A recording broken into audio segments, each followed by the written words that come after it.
Sahabat beriman yang dirahmati Allah, membangun rumah tangga yang sakinah, mawaddah, warahmah merupakan tujuan dan cita-cita bagi semua pasangan suami maupun istri. Seperti yang kita tahu, dalam rumah tangga sendiri terdapat perbedaan kedudukan untuk suami dan juga istri. Akan tetapi dalam hal ini, seorang istri mempunyai kedudukan yang cukup istimewa dalam rumah tangga, terutama istri yang solehah. Rasulullah Shallallahu Alaihi Wasallam pernah bersabda, dunia itu penuh dengan kenikmatan dan sebaik-baik kenikmatan dunia yaitu istri yang solehah. Hadis riwayat Muslim. Sedangkan kaum laki-laki dalam rumah tangga sudah dijelaskan dalam firman Allah Subhanahu wa Ta'ala yang tertuang dalam Quran Surah An-Nisa ayat 34. Kaum laki-laki itu adalah pemimpin bagi kaum wanita.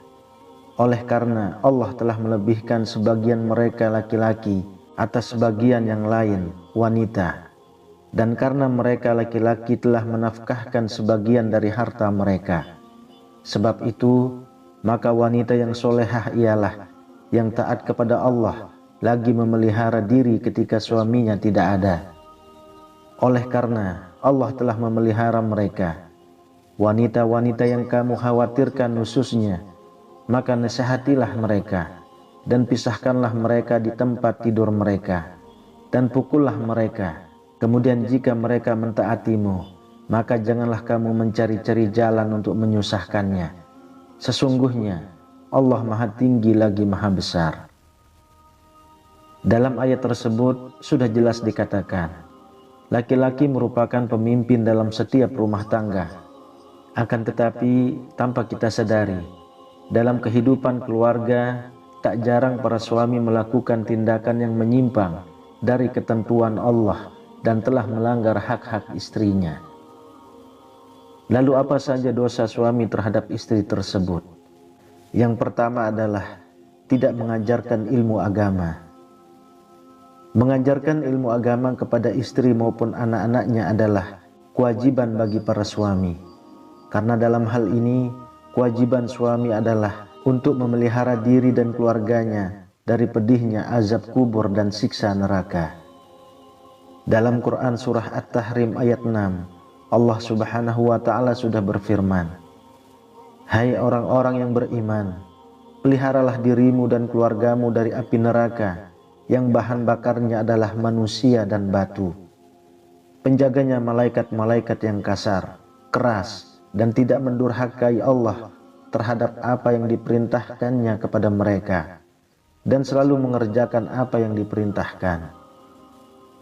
Dalam ayat tersebut sudah jelas dikatakan bahwa kewajiban seorang suami adalah mengajarkan istri dan anak-anaknya akhlak yang baik, supaya keluarganya bisa terhindar dari siksa api neraka yang bahan bakarnya adalah manusia yang melalaikan perintah agama.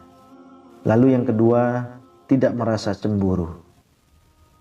Ada kalanya sifat cemburu sangat diperlukan, terutama ketika kita sudah berumah tangga. Selain bisa menjadi bumbu-bumbu cinta dalam rumah tangga, rasa cemburu dari suami juga bisa menjaga keluarganya dari sifat dan sikap yang kurang terpuji.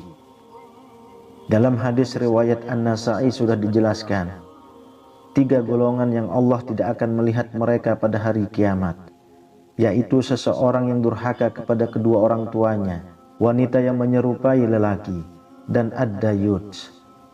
Yang dimaksud ad-dayut atau dayus adalah seorang laki-laki dalam rumah tangga yang tidak memiliki kecemburuan terhadap istri atau keluarganya sama sekali.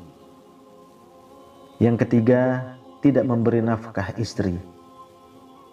Hal ini sudah banyak terlihat pada masyarakat kita, yakni suami yang tak malu melantarkan anak istrinya tanpa diberikan nafkah lahiriah, dan justru malah istri yang diminta untuk bekerja. Kalau kita mau berpikir, seorang wanita yang rela meninggalkan kedua orang tuanya demi mengabdi kepada suami, dan bahkan rela mengandung anak dan juga melahirkan anak untuk suami. Akan tetapi, perjuangan hidup dan mati seorang wanita tersebut seolah tiada artinya di mata seorang suami. Sungguh yang demikian itu suami telah berdosa besar kepada istrinya. Rasulullah Shallallahu Alaihi Wasallam pernah bersabda, seseorang cukup dipandang berdosa bila ia menelantarkan belanja orang yang menjadi tanggung jawabnya. Hadis riwayat Abu Daud, Imam Muslim, Ahmad dan Tabrani. Yang keempat, membiarkan istri bekerja untuk suami. Sudah tak heran lagi, banyak seorang istri yang rela bekerja demi membantu perekonomian keluarganya. Namun yang banyak kita lihat justru malah kebalikannya, yakni seorang istri yang bekerja untuk keluarga, dan suami sebagai kepala rumah tangga malah enak-enakan di rumah tanpa berpikir bahwa peran seorang suami adalah sebagai kepala rumah tangga yang harus bertanggung jawab memberi nafkah untuk keluarganya. Rasulullah Shallallahu Alaihi Wasallam bersabda, tidak akan beruntung suatu kaum yang dipimpin oleh seorang wanita. Hadis riwayat Ahmad, Bukhari, Tirmizi dan Nasai. Dari hadis tersebut dijelaskan bahwa yang seharusnya memegang peran penting untuk kelangsungan hidup keluarganya adalah suami. Jika suami menyerahkan semua kebutuhan hidup kepada seorang istri, maka hidupnya tidak akan beruntung. Yang kelima, memiliki perasaan benci kepada istri. Perlu diketahui, perasaan benci berbeda dengan perasaan cemburu.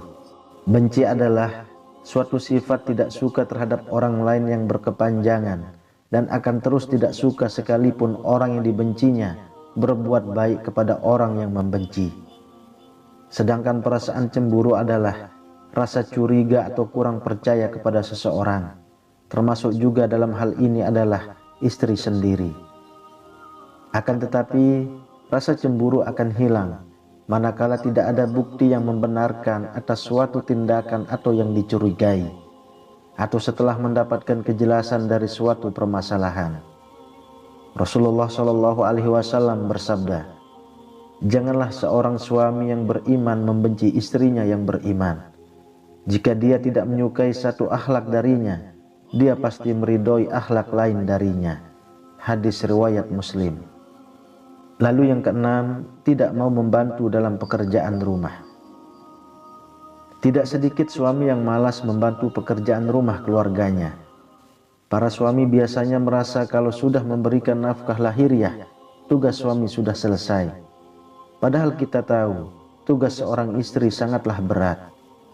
Meskipun sebagai kepala rumah tangga dan sekaligus pemimpin dalam rumah tangga, hendaknya ikut membantu meringankan pekerjaan rumah tangga dari seorang istri. Bahkan seorang Rasulullah Shallallahu Alaihi Wasallam telah mencontohkan untuk membantu istri dalam setiap persoalan rumah tangganya. Dan ini sesuai dengan sabda Rasulullah yang ditulis oleh Imam Bukhari. Beliau Rasulullah membantu pekerjaan istrinya, dan jika datang waktu sholat, maka beliau pun keluar untuk sholat. Hadis riwayat Bukhari. Yang ketujuh, menyebarluaskan aib istri. Dalam hal ini, aib seorang istri merupakan aib dalam keluarga, dan tugas keluarga adalah menutup aib tersebut supaya tidak menyebar sampai ke masyarakat. Rasulullah Shallallahu Alaihi Wasallam bersabda, sesungguhnya di antara orang yang paling buruk kedudukannya di sisi Allah pada hari kiamat adalah seseorang yang menggauli istrinya dan istrinya menggaulinya, kemudian dia menyebarkan rahasia-rahasia istrinya. Hadis riwayat Muslim. Yang kedelapan, menyakiti istri secara fisik. Hal ini masih saja terjadi pada masyarakat kita. Perbuatan memukul, menendang atau menyakiti istri secara fisik malah banyak dilakukan oleh para suami. Menyakiti istri secara fisik merupakan dosa yang sangat besar dalam pandangan Islam, karena wanita merupakan kaum yang harus dilindungi karena kelemahannya. Rasulullah Shallallahu Alaihi Wasallam bersabda, hendaklah engkau memberinya makan jika engkau makan, memberinya pakaian jika engkau berpakaian, tidak memukul wajah, tidak menjelek-jelekkannya. Hadis riwayat Ibnu Majah. Kemudian yang kesembilan, meremehkan kedudukan istri. Yang dimaksud meremehkan kedudukan istri adalah para suami yang mentang-mentang sudah memberikan nafkah lahiriah, kemudian meremehkan posisi istri yang mungkin saja tidak bekerja karena harus mengurus rumah tangga. Untuk itu saya sarankan khususnya bagi para suami, mulai sekarang bantulah peran seorang istri dalam rumah tangga. Insya Allah, apabila dalam keluarga saling membantu, saling menutupi aib keluarga, saling menghargai satu sama lain, keluarga kita akan menjadi keluarga yang sakinah, mawaddah warahmah, dan berkah.